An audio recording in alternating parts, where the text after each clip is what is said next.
On February 4th, a boiling water pipe burst once again in Nizhny Novgorod. The last time the same accident on a neighboring street occurred just 4 days ago. Several houses were left without water supply. Another accident on the heating pipeline on February 1st occurred in Rostov-on-Don. Residents of 136 apartment buildings and 8 social facilities were left without heat. On January 11th, due to a large-scale communal accident in Khimki, Moscow region, a local emergency regime was introduced. Currently, 60 apartment buildings remain without heating. У нас тут какое-то доброе утро. We have a bit of a good morning here. Looks like it's our turn to be without water. We have had water for a month.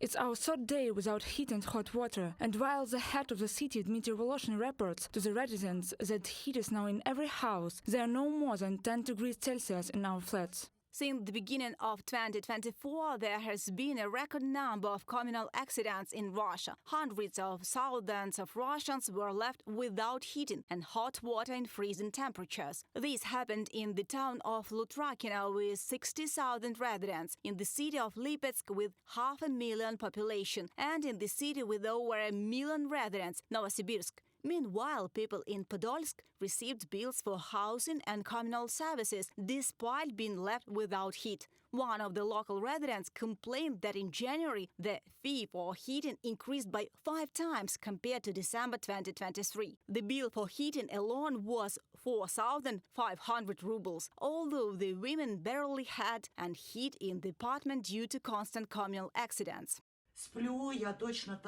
This is literally how I sleep, with the hood on, because my head gets cold. I sleep under 2 blankets. I can get washed in my own flat because I can't undress. 2 weeks before the heating collapse left residents of 176 houses in freezing conditions, Podolsk received the Breakthrough of the Year award in the Factory Resource Management category.